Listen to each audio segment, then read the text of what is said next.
Tippy time, my damies, and welcome to Season 2, Episode 10 of Reviewedly Interrupted. Been a minute since I did one of these. Been about a month or something.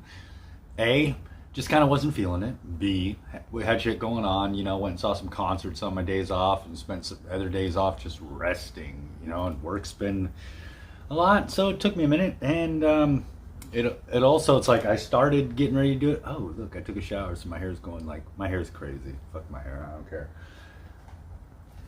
See, this is for Zombie 4 After Death, aka After Death, aka Zombie Flesh Eaters 3. You see, I got I got the one with the cover for the After Death, the Zombie 4, and I got the one through 88 Films, Zombie Flesh Eaters 3, and I got my DVD, which was the first copy I ever had of it when I saw it, and I was like, fuck yeah. Before I even did the review for this, I watched it like twice just to watch it because this is my favorite. Now, the Fulci is classic. The original Zombie by Lucio Fulci is an absolute classic. I mean, it is seriously one of the greatest zombie movies ever fucking made. It is awesome. It is amazing. But this one in the zombie franchise, I'll do it in air quotes because this is a funky one. This one's my favorite. It has that fucking cheesy 80s kind of hair metal-y like fucking theme song, and it's just like, the movie's great. And so I watched it 2 times before I even made my notes. I watched it 2 times just for fun in a row, So, yeah. Now let's go through this. So yeah, this is another one that has a lot of names. It's like Zombie 4, After Death, aka After Death, aka Zombie Flesh Eaters 3, Came out in what did I put, 89 there? When your own writing sucks. Yeah, 89, unrated, hour and 24 minutes long. The cast of Jeff Stryker, Candace Staley, Don Wilson, not Don the Dragon Wilson, a completely different Don Wilson. Jim Moss, Massimo Vanni, Jim Gaines, Adrienne Joseph, Nick Nicholson, which I believe is a fake name. I don't care who you are. Nobody's name is Nick Nicholson. That's like Sam Samuelson. I don't believe it's a real name. And Ottaviano Dell'Acqua. I'm sure that's how you say it. I don't know, I'm guessing. Directed by Claudio Fragasso. This is great. I love it. Now, the opening titles sound like Zombie meets Conan. That's what I put for like how those opening titles sound. It sounds like Zombie meets Conan, the Barbarian. Not like Conan Late Night with Conan O'Brien. Not Conan O'Brien. Conan the Barbarian. And it's the greatest 80s rock theme ever. I mean, Dream Warriors, you can fucking suck it. Dream Warriors might have came out. Did it come out in the 80s? I think it did. I think it came out in late 80s or very early 90s. I can't remember. I haven't done those. And it's been a minute since I watched them, so I don't know. But I love that. Living after death, dun, dun, dun, dun, living after death. It just pops in my head at random times. I fucking love that song. All of a sudden, something will happen, and I'm just like, living, fuck you. And then Clyde Anderson, I love how Claudio Fragasso uses his alias of Clyde Anderson for some of his directing and credits. That's kind of funny. The opening voodoo scene music is an epic theme. It really is.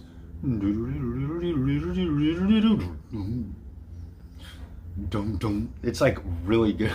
It's like the music in this one is actually like really good. If you listen to it, it's tight. It's like almost like Goblin, but it doesn't have that same feel that Claudio Simonetti has, where it's a little more like rock band thing. Like that was their skis, which was fucking great.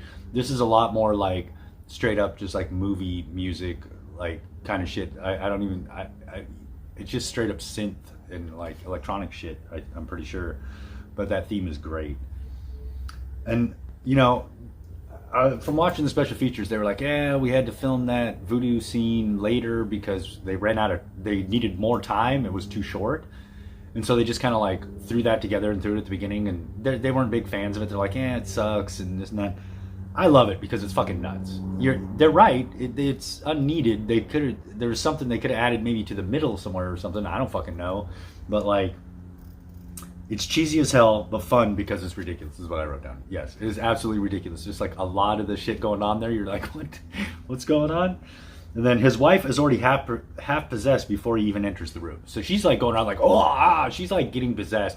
And he walks in like, what the fuck's going on here? But like, he did it. So that's one of the ridiculous funny things about it. Is almost like, it's almost like the characters are even walking in on the scene, not really knowing what's going on and just playing into it. It's kind of funny. The puke color is like gnarly. It's gnarly like chew spit. When she starts like throwing up, just that color is really like gross. It's like like different shades of brown with like maybe a little blackishness and maybe a little really dark green or something. It's just like really gross. And I thought that was cool, you know, because generally in a lot of movies, especially like, you know, horror movies back in the day, it was like red, a lot of red, maybe a bright green or something like that, or bright yellow. It was always like a very bright color and a very singular color. But like these zombie movies are great because a lot of like the fluids and the icky fluids and the oozes and stuff are like these colors that are not, they're darker, they're uglier, they're gnarlier. And I really thought that was cool. And I thought it was funny when the voodoo priest is like, shoot me right here. And instead of like, you know, on my heart, like shoot me right here, he like grabs his titty. It's like, I don't know if it's like shoot me in the heart to kill me, shoot me, like you shoot him in the titty. Is that like his like Achilles heel? Is that like his Samson deal? Like instead of cutting his hair off and he loses his power, you shoot him in the titty and then he can't do magic voodoo spells? I don't know. It's a mystery that may never be solved. And the real intense scientist with a gun. That guy is really intense. They should not have given that guy a gun. How could they expect him not to end up shooting that fucking voodoo priest? The guy is like unhinged. I'd be like, whoa, Bob, listen, just give me your gun, okay? No, you give me your gun right now or we're gonna beat the shit out of you and take it away from you. You need to calm the fuck down because he just set shit off. It's so hilarious because it's like, calm down, bro. But he doesn't. And I like how they say macabre. Instead of macabre, it's macabre. There's a lot of funny pronunciations in these zombie movies. Very well. I'm not even going to say funny. I'm saying very unique and interesting. You know, like conquistadores. That will always be one of my favorites. The macabre conquistadores. The wife's zombie makeup is pretty awesome. It's like cheesy in a way. Like I feel like the mouth, like stuff that they got going on, like with the teeth and everything, is kind of cheesy, but it's like really of that time. Like if you watch like Demons and everything, it has that same kind of look where it's like maybe mouth prosthetics weren't like the best thing they were at, but they still like just went for it and just made it crazy and just gnarly and very demonic looking. So it was like, because I mean this voodoo shit, yes, there's zombies popping up, but there's also supposed to be like some very like demonic type shit going on or something too, you know, dark magic stuff. So I thought it was pretty cool. And then the murderous killing spree where she's just like fucking, she's taking everybody out. That's just great.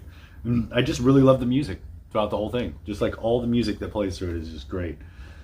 Now am I? Yeah. The lovely Severin Films version also comes with a lovely compact disc of the soundtrack, which I will be bumping at some point. I gotta listen to it at some point. I love that soundtrack. Drove around for like 2 weeks straight listening to the Cannibal Holocaust one that came in with the Grindhouse edition.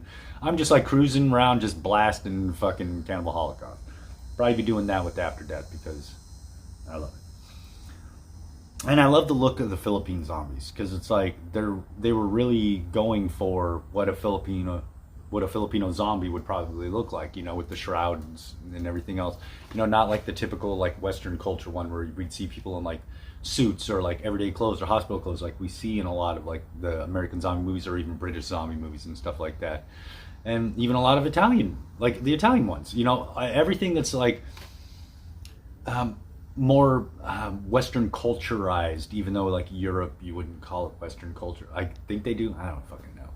Like, I don't know the specifics of it, but I do believe, I think Europe is even considered Western culture from Asians, Eastern culture. But like, I don't know. Fuck, man. Do I look like a genius? I'm doing this shit. I'm doing a movie review of the zombie franchise. I must be a scholar. No, but seriously, the look of the zombies, how they really went to try to be authentic for Philippine zombies, so it's a very unique and different look, and I love that about this. Also, it was the first time I've seen something like this. When I got the DVD back in the day and watched it, I was like, what? You know, it's like so different, and I was at first I was kind of taken aback, and then as I watch the special features and listen to some commentaries, I was like, dude, that is fucking awesome. So it's a way of them trying to be like very unique in the way they're making the movie, which there's other bits about that I'll get into later. The out of nowhere intro of new people. I love that. That's a part of that, them adding that voodoo scene at the beginning. I mean, it ties in later. Okay, we find out those are the scientists that the one motherfuckers are going for. But this is how it's just like, oh God, all this shit went down. And there's just like some motherfuckers in a boat. Do-do-do-do-do-do-do-do. And it's like, okay. Love the horror synth sound. That sound of that music, that horror synth sound, that dark synth, and just like dissonant at times, and it's got that sound. You know, if you're a horror movie buff or just a horror movie lover, and you watch movies from back in this day, you know exactly what I'm talking about. And it's that great sound that you went through like all kinds of movies. Like if you even watch like Friday the 13th and shit like that, use a lot of that dark synth type shit. And it's pretty cool. Yeah, definitely a more unique zombie look. Definitely a less oozy infected look than the last one, you know, where the last ones, it seemed like they were decaying in like 3 different ways because it was supposed to be some kind of like contamination instead. And so they were very oozy and dry in part and just cracking.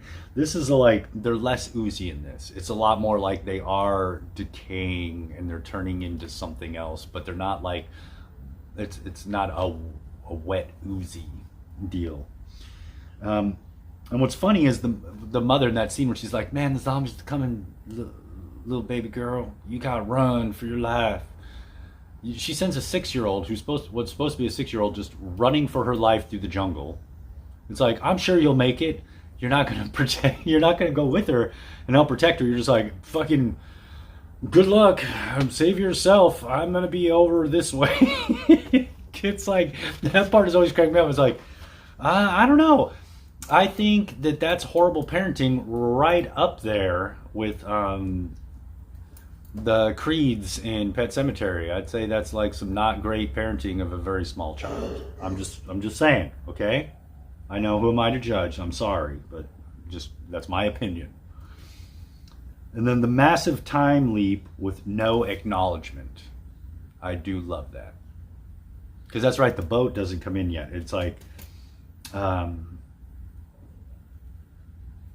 no, wait, the boat does come in. Yeah, that's right. Because see, it's been a minute since I've watched this. Yeah, that's right, the boat, and then it does like the time leap to the flashback because she's looking around. And she's like starting to remember shit, and then it just leaps back to them in the boat, and it's like it never fully explains how the girls know the guys. Like I never picked up on that. Like how it never says like, hey man, maybe they did, but I get so enraptured with the movie that I probably miss like very important small details because I just get sucked in and I'm just like, because I love the movie. And then one guy looks like he needs those TPS reports on his desk by 5. That's it. There's a guy that looks like that. And then why does Tommy just start? Oh yeah, that's when the 3 motherfuckers that are looking for the scientists, and that one guy who was actually in Zombie 3, aka Zombie Flesh Eaters 2. He's also in this one, but this time he plays one of the guys looking for the scientists. He's wearing glasses and everything. He almost looks straight up like the motherfucker from Office Space. It's hilarious. And then it says, why does Tommy just start chasing some random ass person anyway, then beat them up? So Tommy's one of the fools in the boat, and it's like he looks like the more straight-laced one. It's like, how is he fit in with like these guys that look like they used to be soldiers of fortune and shit? This guy knows them and is part of it, but he does not look like it at all. He looks more like he came with the chicks or something. I don't know. And he's just like, hey, I see you, motherfucker, and just chases them and then starts beating them up. And it's like kind of hilarious. It's like, is that how you greet people when you're like weirded out in some strange island? You're just like, I see someone. It might be a native. What we should do is we should chase them and beat the fuck out of them until we get some goddamn answers. It's fucking wild. Which leads me to, our heroes really are a ragtag group of misfits. Yes, they are. Oh my god, it's kind of weird because it seems like they're just thrown together. Like half the characters don't fit. Like the chicks don't really fit with the other characters or something like that, right? But it somehow just kind of all works together. Where like how they interact, it seems like they know each other fairly well or whatever, and so it's like kind of, I don't know. It just kind of works. You just kind of fall in, and it seems like they know each other, and you kind of end up not asking questions because it just kind of works. I don't know. It's a very, the only way to explain it is how they interact with each other is very natural. So that's pretty cool. Zombie movie meets Italian jungle action adventure grindhouse flick, and that's basically what it becomes, because it's just like a zombie one, but then you got these guys are like fucking just doing crazy shit in the jungle, and it's just like an action adventure, and it's like what? That's what's so crazy about this, because I guess at the same time, Claudio Fragaso's like what is it? Bruno Mattei, whatever, like his cohort, they're like this, they did a lot of movies together and everything. At the same time was filming a jungle action adventure movie at the same grindhouse flick at the same time in the same area, and so they were like flopping back and forth and everything. So I can see how an influence of that definitely made it in there. And then the ambient jungle sounds and Dead Island. You might be like, what? What's Dead Island? If for some of you who don't know, you might be like, what the fuck's Dead Island? Well,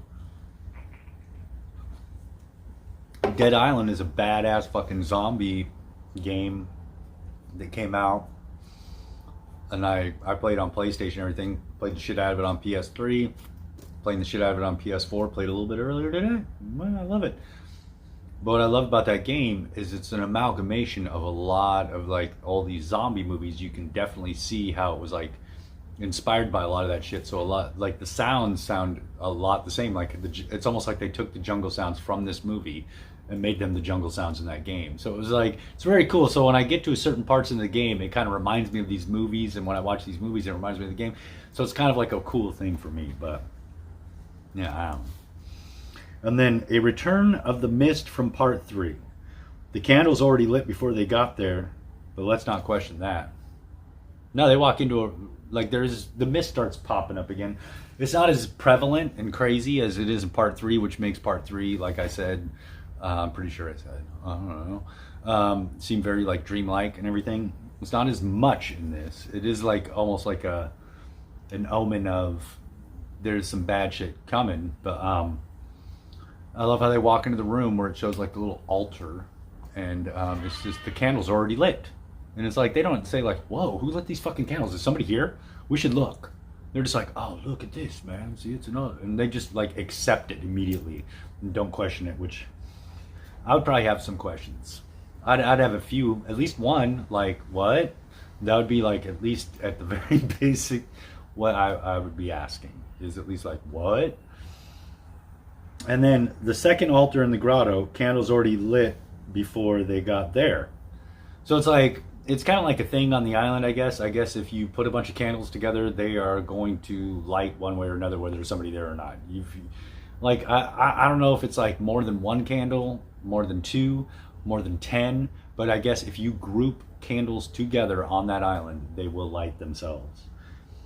And then I love how it says, you know, they're like the Book of the Dead, and it just says the Book of Death on the cover. It's very cheesy. Like it looks like something like they threw it together like very last second, because they were like, dude, oh shit, we forgot the book. How can we fucking forget the book?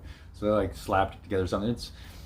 It's kind of funny, you know. It really shows that they did have like this was not a big budget, you know, and they did what they could with what they had, you know, and it's turned out great to me, you know. Of course, like I said, it's my favorite one out of all of them. But like that Book of Death, that will always crack me up. And I put in capital letters here because this is important. Never read the cursed words from the really old evil book. How many times have we seen people do that in movies? So I'm going to tell you right now, people, if you're watching this, don't do it. Do not read the words out of the old evil book. Don't fucking do it. It never turns out good for anyone. Okay. And I love the really interesting low budget gore effects. You can really tell that like at times they like, you know, positioning of the camera and trying to make this quick cuts and everything like that. But the effects that they did like throw out on camera were like fucking. I liked them. I liked them. Let's just mess my whole hair up. If I mess all of it up, then the one part doesn't look messed up. And then some of the placement of the zombie bites is wild. Like they just bite in some crazy places. Like what was it? Like not even right on the arm. It was like up here or something, and just like on. It was just like in very crazy places. Not the atypical like, oh, I'm tearing your neck out right here. They would do it like on the shoulder right here or something. Just rip the shoulder. It wouldn't be like, oh, I'm gonna bite you right here. It would bite it way up here or something. It was just like so crazy. The placement of the bites is just like so random that it seems more real, you know, because it's like, you know, because wherever that zombie's mouth is closest to, it's gonna fucking bite. Makes sense. And then the action-packed zombie flick, John Carpenter-esque themes for tension building.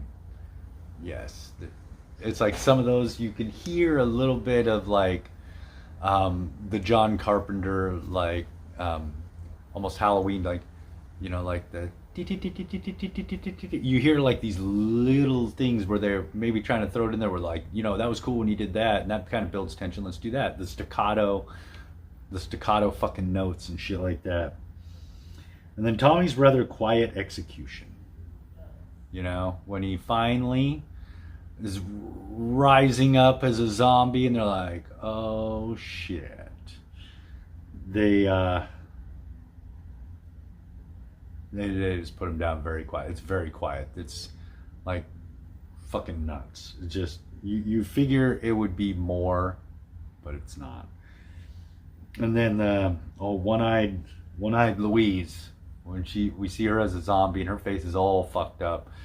You know, and I thought it was cool how the zombies were like talking and interacting and everything, which was actually a very, very big thing about like the script for this from watching the special features is that I'm trying to remember her name. Hold on. Let me see. Screenwriter Rosella Drudy. She wanted a different kind of zombie, and she got there with it. You know, she wanted zombies that interacted, where it was less of a rising from the dead, like mindless killing machine. That these were zombies that were evolved in a way, you know. And I thought that was really cool. The death of Rod.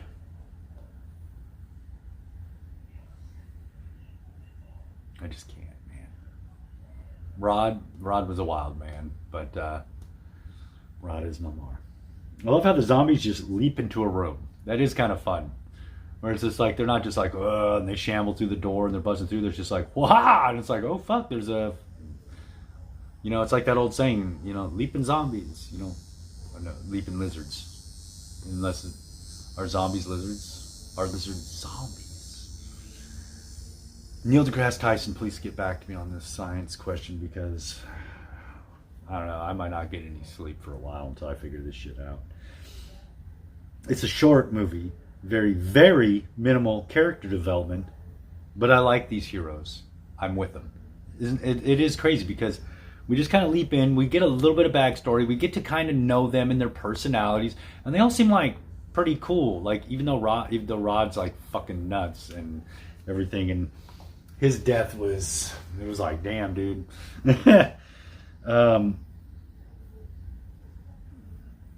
Like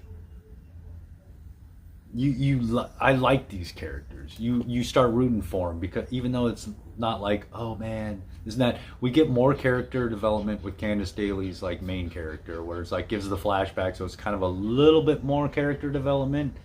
The other guys, no, they're like the mercenaries and all this other kind of shit. There's no real character development. Even with the people looking for the scientists and the scientists themselves, we don't get character development. We get a little bit of backstory, but we don't really know them.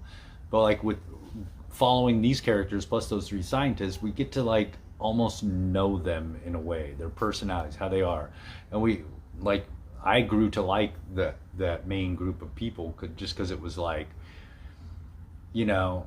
Of course, they were set up to be like the main protagonists, and I don't know, they just like kind of had like this camaraderie and everything else. It just, I don't know, there was something about them where it was just like, yeah, I don't really know them that well, but I'm willing to root for them and follow them, and it's pretty cool because they were actually well-rounded written characters, and the acting was really great. Like I said, it's that naturalness that I think really lended to like them being very likable characters.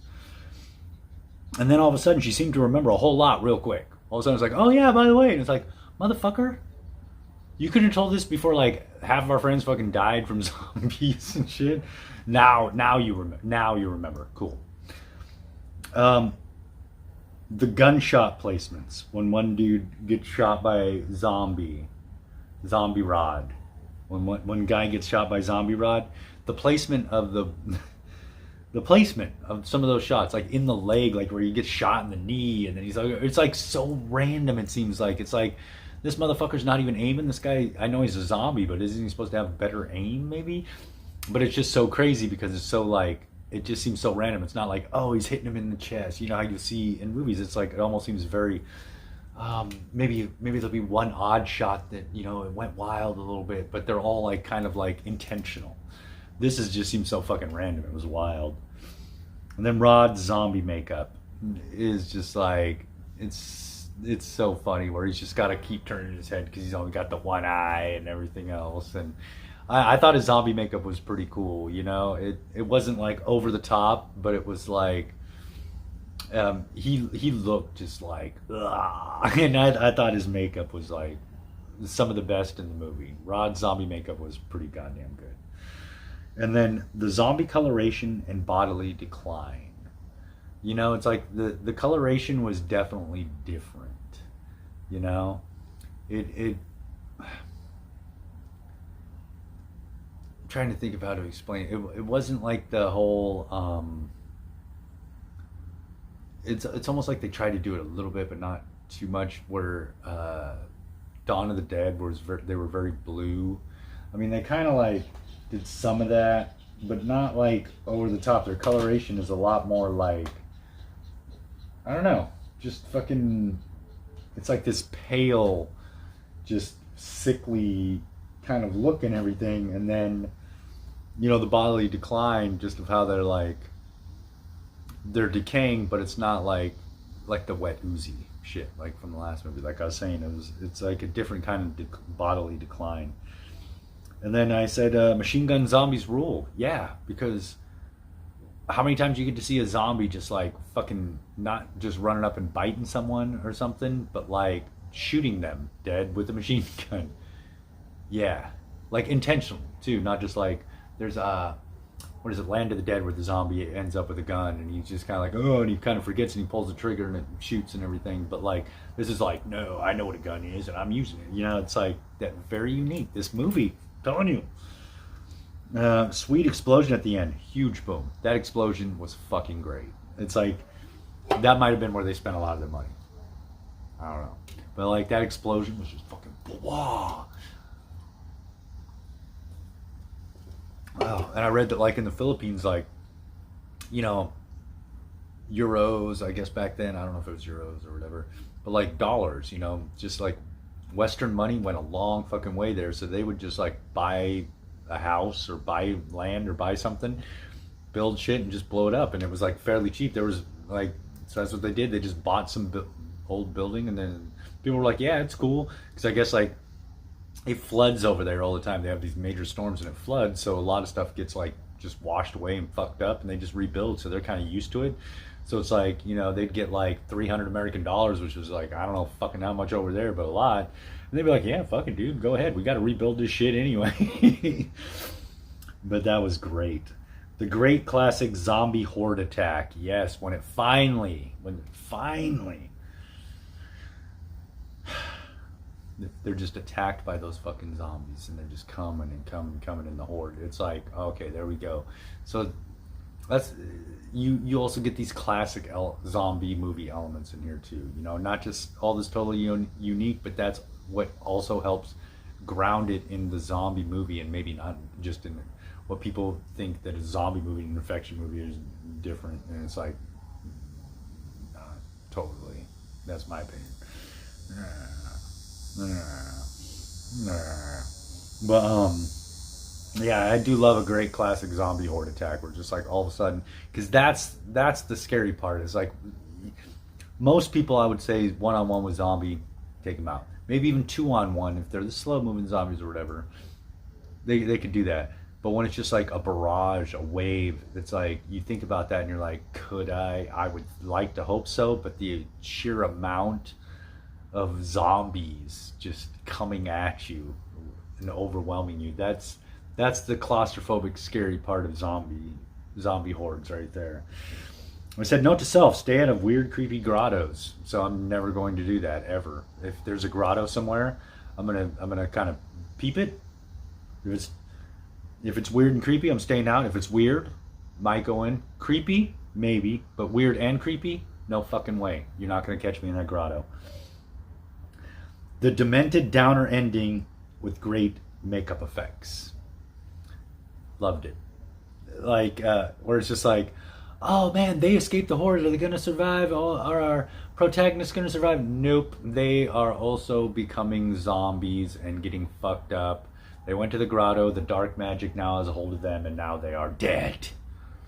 They are zombies. They are something evil and from beyond the grave or something. But it's like kind of weird because they don't die and then get resurrected. They just get kind of transformed.